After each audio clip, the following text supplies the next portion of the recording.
Welcome to the Human Capital Innovations Podcast, where your source for personal, professional, and organizational growth and development, where we share original research, explore industry trends, and interview executives and thought leaders from across the globe. We hope you join us often for practitioner-oriented content around all things related to leadership, HR, talent management, organizational development, and change management. Maximize your personal and organizational potential with Human Capital Innovations Podcast.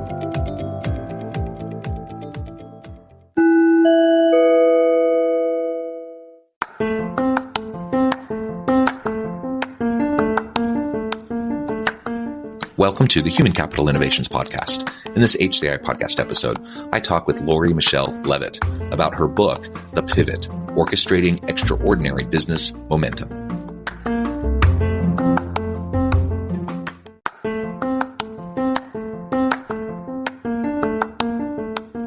You enjoy the Human Capital Innovations Podcast? Enjoy ad-free listening by going to the Patreon page, and please consider contributing even at the producer or sponsorship level. And please, leave a review. Thank you for your support.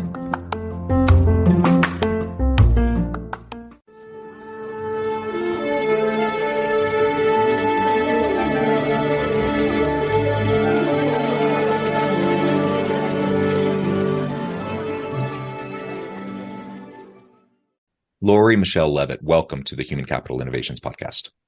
Thanks, John. I'm happy to be here. It is a pleasure to be with you today. You're joining us from Washington. I'm south of Salt Lake City in Utah. And today we're going to be talking about several things, starting with a focus on this big idea around the big pivot. We're going to be talking about your book, The Pivot, Orchestrating Extraordinary Business Momentum, which I'm excited to explore with you. But you have a number of other elements in your work that I think are going to be really important to draw out and discuss. So I'm really excited for the conversation that we're going to have today. As we get started, I wanted to share Lori's bio with everybody. Michele Leavitt cares about business vibrancy and great leadership. She is the pivot catalyst. According to Lori, a leader's role is to set direction and to orchestrate change through many shifts by many people. This requires every person to be inspired by vision and purpose, know how their role fits in the strategy, and to feel safe to speak up and to take action. She founded Abridge Corp in 2001 and has pivoted over the years to best catalyze momentum for leaders and their teams. Abridge is a software consulting and coaching company. Lori's books focus on generating extraordinary momentum in business and life. Her leadership services are delivered through business and performance coaching, leading peer groups, and consulting for M&A due diligence and turnarounds. Lori's book, The Pivot, Orchestrating Extraordinary Business Momentum, presents an effective methodology for anyone aspiring to be a powerful leader in this unprecedented 21st century global economic reality. Her newest book, Pivot to Clarity, is your guide to being clear so that your bold vision and strategy can be brilliantly executed. And I could go on and on. A wonderful background. You're doing so many really great things. Anything else, Lori, you would like to specifically mention or provide by way of your background or personal context before we dive on in? No, the only thing that I would mention is that if you're wanting to remember me, just think of the Pivot Catalyst or Pivot Catalyst, and you will find me. Well, let's start then with, really, you have a couple books here, but let's start with this idea of the Pivot Catalyst and your book, The Pivot. Tell us a little bit more about why this book, and we can start to dig into some of the core elements there. Yes. So the idea for that book, well, ideas for the book come really early, but the idea for that book for me came in 2013, well before the media was using the term pivot so often, well before the pandemic. And why I wrote the book is because when you're leading an organization, a pivot is something that you need to orchestrate and you need to prepare for in advance. It's always talked about something very quick, and the decision to pivot is quick, but the awareness that you need to pivot is rarely quick. It was in the pandemic, but rarely is it quick. And the actual seeing those outcomes of these changes by many shifts, by many people over time is not quick. And so what you want to do as a leader is prepare your culture, prepare your organization so that everyone within the organization can make those shifts on their own, which then creates this larger shift or pivot, a significant change. creating that groundwork, I think, is super important, because the reality is change is inevitable. It's more and more constant. So pivoting is just the name of the game. Everyone's going to need to be able to do it and be more effective in doing it in a healthy way to help the organization succeed as we move into the future of work. And yet still resistance to change remains, one of the biggest challenges that leaders face as they're trying to pivot. And so creating that culture, creating that groundwork, having the mechanisms in place to really support this type of change culture you're describing, I think is just really, really essential. It means you have to be really proactive. You can't wait to be reactive to the types of changes that are kind of thrust upon you. You have to be very proactive. You have to be working on this in advance of anything happening, so that when it does happen, you're ready to hit the ground running, and people have the skill sets and the tools necessary to be able to do this, right? You're absolutely right. And think about the words you chose. So you're talking about the future and preparing for the future. And what this is it's leadership, not management. And the difficulty we have, and I'm saying we, all leaders, is that we wait till there's something to manage, till there's something to solve, till there's something to fix, till there's someone to fix. And it's difficult to get on our calendars because we don't have this consistent rhythm of the things that require leadership. And leadership takes time. You're not going to get up in front of everyone and all of a sudden tell them that you are a caring, understanding, listening leader if you have not been a caring, understanding, listening leader yesterday, and the day before, and the day before, and the day before. So your approach, really is about the long-term perspective around leadership, as opposed to the short-term managerial administrative tasks and try to get stuff done today. Anyone can do that. You can dangle carrots and sticks and use fear-based tactics, and you get people to do stuff in the short term, but trying to get people to really creatively and innovatively lean into the future and put their best work in, regardless of the challenging circumstances around them, fostering commitment, fostering loyalty and engagement. All of that can only come as you take a longer term approach towards your leadership and creating this kind of culture. Do you want to speak more to that and how that kind of an approach can help us build the type of business momentum you talk about in your book and in some of your other offerings?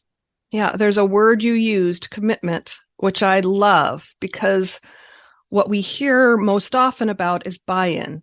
Buy-in is also reactive. We have had this great idea or place we want to go, and we are managing the incentives, the work, so that people buy in to what we're saying to do.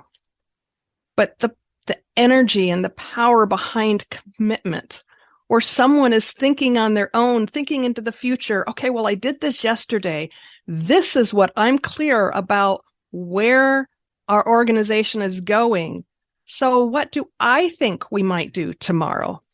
And what it requires in order to do that is a place where they feel safe to do something differently, where they absolutely know their manager has their back and wants them to be successful, even if successful means somewhere else within the organization. And that, what I'm talking about now, is usually where every leader, if they want to create this change to a state of what I called aligned momentum, it's when organizations have both alignment and momentum together, is when they see this breakthrough performance, which again, we think we're managing to performance. We want breakthrough to performance, so we need to put leadership into it. And the greatest leaders we've seen, the ones that have made significant change in their businesses, have started with culture. And it's usually it used to be, and it still is in some cases, a difficult and unfavorable with shareholders stance to take, because it is not short-term. It does not result in short-term, more favorable results, typically. A good example is Satya Nadella. I mean, the first thing he did was say, okay, so this is where I want us to be in the future. What's getting in the way? and peeling that back and coming to the point that says, you know what, a big thing that's getting in the way is competition. It's the most wonderful time of the year, Christmas. And what better way to get into the holiday spirit than with a Minky Couture blanket? Whether you're gathered around the tree with loved ones, roasting marshmallows by the fire, or just looking for a cozy way to stay warm on a chilly night, Minky blankets are the perfect addition to your Christmas festivities. With a wide range of festive designs and colors, you can find the perfect blanket to match your holiday decor or gift to your loved ones. So this Christmas, make your holiday even cozier with a Minky Couture blanket. Head to minkycouture.com now and find your perfect blanket, just in time for the holiday. Happy holidays from Minky Couture. So how do I shift our organization from a competitive internal and external organization to one that is collaborative? That's a culture change. And that's what he did first.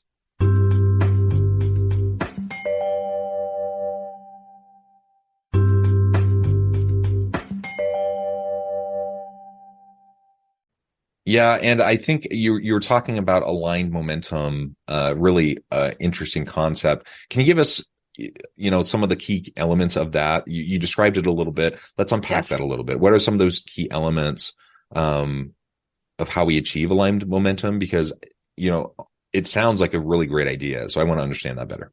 Yes, because I am someone who likes to get beyond the great idea, the good to do, to okay, why am I doing this? Because we really do care about bottom line results. So how do I even know if I'm making progress toward this? And progress toward being in the state of alignment and momentum means that you are prepared for a better future and for brilliant execution of the strategy that you come up with for that better future. So I boiled this down to 3 key alignment indicators for each of those: better future and brilliant execution. And it wasn't that I said, oh gosh, I need 3 of each because 3 is this magical number that we remember. It just worked out that way. And I have been doing measurement all my life. And that is how we measure progress. This isn't about end results, it's about progress. So what you see when you have both alignment and momentum in place are, for the brilliant future, are clarity, mastery mindsets, that means like growth mindsets, and nimble decision-making, which typically involves some collaboration, some involvement, those many shifts by many people.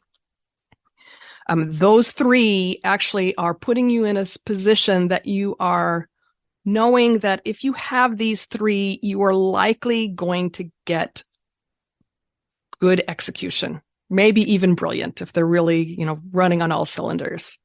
And then the next 3 are strategic thinking, talent adaptability, and managers as coaches. So coaching. Managers aren't only coaches, but they have some coaching skills and they actually like people. These are some things that are required. And those 3 will help position you for a better future. And I am really thinking about talent adaptability right now, because that's what many leaders that I'm working with are grappling with right now. How do they even know what they're going to need in the future? And if they have an idea, how are they going to motivate people to change what they're doing now and get the talents that are going to be needed in the future? It's a challenge. And yet all 6 of those are required to be in this glorious state where alignment and momentum are in place together. Yeah. And that alignment, I think, is so important. You've talked about clarity you've talked about culture as well quite a bit. And you've also alluded to this idea of clarity. So let's bring this all together.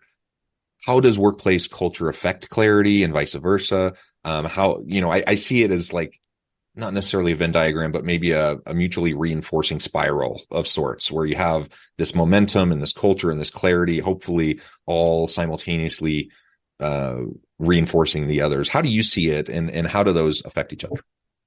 Yeah, and I'm just going to backtrack a little bit to give people an idea of the thoughts behind my book. So the first book, The Pivot, Orchestrating Extraordinary Momentum, was about this concept of aligned momentum and examples of organizations when they had that in place and when they didn't, and why it's important. And now there are, and out of that came 6 aligned momentum key indicators. And now I'm in the process of writing those 6 books. And the first one I wrote was on clarity because it is so critical. It is not only one of the aligned momentum key indicators, it's also a stage. If you don't have that safe place, and then if you don't have clarity, you really can't move forward.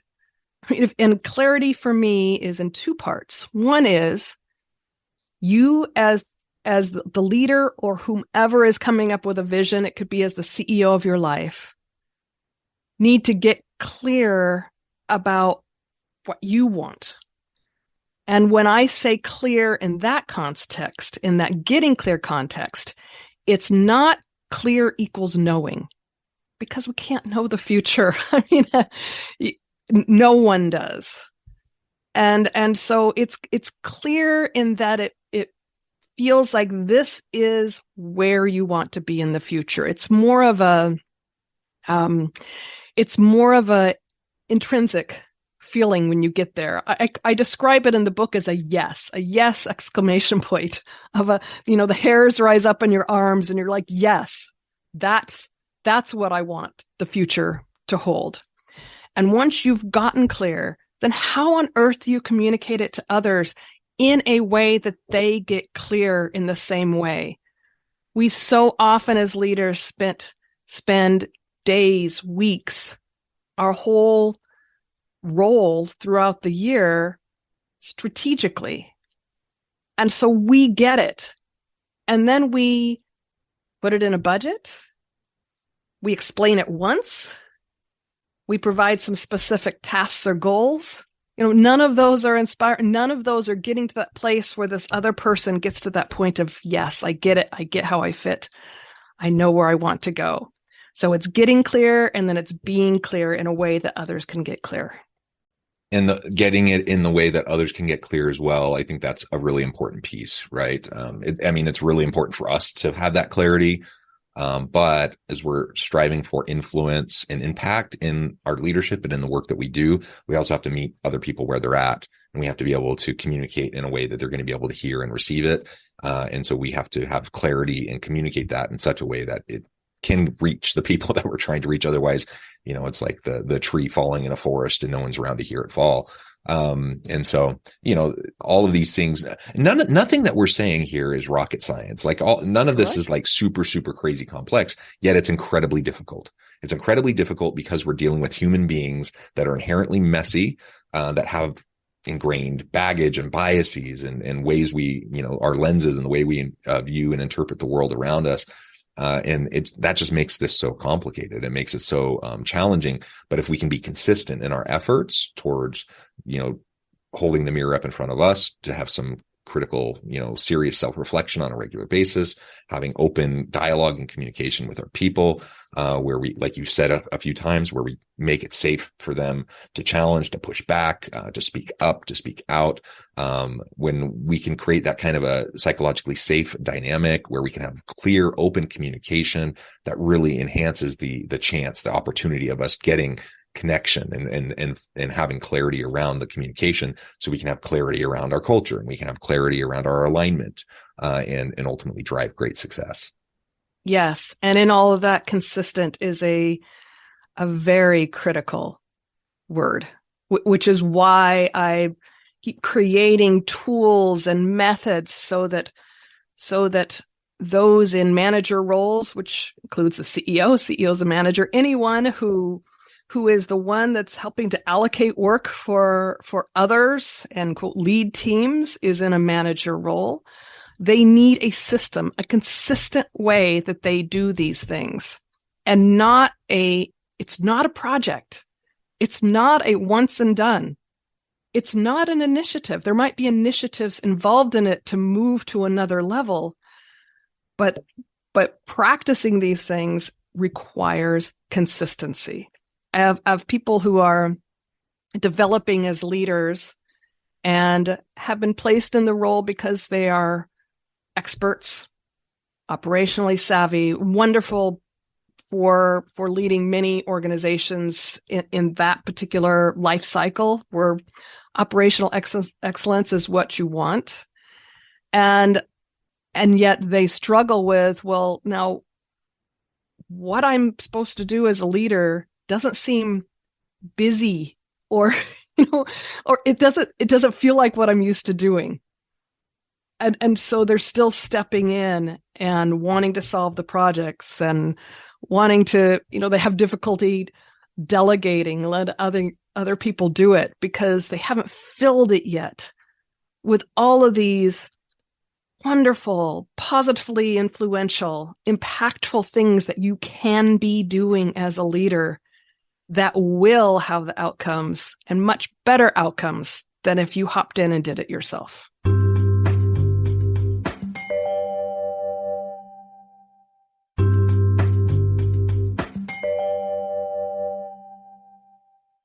Yeah, and that it really is a challenging thing. Sometimes it's an ego-driven thing, but I think often it's really just a desire to help. And you have some expertise and you see people struggling, so you want to step in. It's like the helicopter parent who's trying to help and protect their kids. As a leader, it can be really tempting, even if you have no intention of micromanaging or anything like that. It can be really tempting to step in, and that really undermines your people's development. It undermines their ability and the broader culture that you're trying to set. So you could unwittingly be undermining your own credibility and the very culture that you're trying to establish simply because you're trying to help. So be thoughtful about that. Be careful about that for sure. And I'm wondering, now maybe we can spend the last few minutes of our time together. We can talk a little bit more about some of the tools that you've created. I know that's something you've focused a lot of your time and effort on with the aPHRi software. Tell us a little bit more about, how the tools out there and the approaches, the frameworks that you utilize can help us as we're trying to find this alignment, this clarity, and to have momentum. Thank you for asking. So aPHRi Corp is the entity, and the tool that I'm talking about, or enterprise software, is called Aligned Momentum. It's as simple as that, because that's what it's about. Aligned momentum is what you're wanting. And what I looked at was, what are the things that we're already doing in performance management, because that's been my space for a very long time, that need to change so that we now have transformed performance management to performance momentum. What do we need to do? And so I call it a leadership operating system. So not an entrepreneurial operating system, not management. It's about leadership. So how do I just tweak the things I do so that it's not this brand new box, the things organizations and managers do to really create that consistent leadership? So one is, let's start with the creation of strategy. The thing that I said that we often do is that we come up with the strategy and then we piecemeal it out in what we think people should be doing. I don't know, John. So how often have you worked with a leadership team that actually knows how the work is being done and what the best thing to do next is? Yeah, I mean, very rarely. They're a level or two disconnected, right, from the line work that's happening. And so, again, best intentions there, but often they don't really know the nitty gritty of how it's happening. Right. And so the next thing that we do in an effort to be better at this is at the strategic planning session, we bring in people with their reports and their research of where they think we should go next. But really the small shift that needs to happen is, and this is what we approach first in the building of strategy, is that yes, in the leadership team, we first, or whoever you bring together to do strategy for the entire organization, come up with some idea of how you're going to measure progress toward the strategic objectives you want to see, but do so knowing that you don't actually know how to measure that progress, and broadcast that out to those that are closer to the work so that they can say, yes, we can be part of this. And this is how we would measure it for our division or department or business unit. So customer service is going to have different measures, but that are all aligned toward the same strategic objective than finance is, than operations is, than sales is, but it's going to make sense to them. And then when they're creating their goals, there's this alignment with the goals to the strategic objectives. And then when a person is creating their priorities, there's right alignment between their priorities, what they have to do day to day that has nothing to do really with strategic objectives because there's other work to be done, but also bring in what they're doing that aligns with that goal that then they know aligns with the strategy of this organization. So like that, the other key, and I know we don't have a lot of time, so I'll just say the other key point is in assessing the culture. And assessing the culture in the way that the leadership team is prepared and ready to respond. You don't just throw it out and then gather all this information for your use and do nothing with it. Stop that. And the assessment needs to make sense and it needs to fit with all of this. So, the assessment for different organizations will be different. There are some similarities. The similarities are asking peers how it's working with their other peers, even if it's just with respect to performance and values. How do you think those around you, scale of 1 to 10, are, those that you're working with doing in their performance? How are they doing in the values? All de-identified. But then the managers who are trained to also have some coaching skills will see if someone's trend is going up and down and could talk to them about it. And maybe they had something, horrible happen in their life. So performance has gone down because they're distracted, even though they're there at work. My mother passed away. I'm hugely distracted. I know I am distracted. If I were in a corporate environment right now, I would be covering it up and still looking busy, right? But we aren't. We're human. And so performance would go down. But if you don't do things like this, like these ongoing assessments and watching for trends and actually talking to people, then you just think, oh, well, that person's no longer performing. Out. So those are just a couple ideas within this software that allows managers to have this consistent, better way to lead in addition to manage. I love it, Lori. This has just been a really great conversation. So many different things that we've touched on, and I love your books. And this software is a great tool, and again, provides a lot of ways of thinking and the frameworks around how we can do this in our own leadership approach and style. Lori, it's been a real pleasure. I know at the time, and I do need to let you go here in just a moment, but before we get going for the rest of our day, I wanted to give you a chance to share with the audience how they can connect with you, find out more about your work, where they can find your books, your tools, and then give us a final word on the topic for today. Absolutely. So one, I'm on LinkedIn with my name, Lori Michele Leavitt, and Michele is spelled with one L. You can see my name on my website, and the easiest way to remember getting to my website is thepivotcatalyst.com. And if you're looking for me on social, just look for Pivot Catalyst, Instagram, Twitter, etc. You'll find on the Pivot Catalyst site how to get to my books, so I won't go through all those URLs for you. You'll also find a way to get to Aligned Momentum and the leadership peer groups I run. So everything is on that main site. And if I were to leave your listeners with anything, it is going back to what you said, that truly, I think there are very few bad managers. I think that there are many people who are doing their best. And right now, how we have defined and incentivized and prepared them with tools for what best is just managing work. And so consider what you might do next to weave in more consistent leadership so that you can prepare your organization to get to the state of aligned momentum and be ready at any point for a pivot. That's the name of the game moving forward. Again, thank you, Lori. It's been a real pleasure. I encourage my audience to reach out, get connected, find out more about what Lori can do for you. And as always, I hope everyone can stay healthy and safe, that you can find meaning and purpose at work each and every day. And I hope you all have a great week.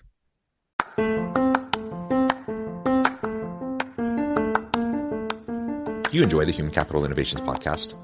Enjoy ad-free listening by going to the Patreon page, and please consider contributing even at the producer or sponsorship level. And please leave a review. Thank you for your support.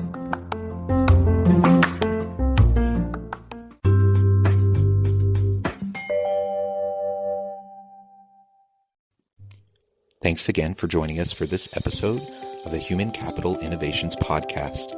I hope you stay healthy and safe and that you have a great week.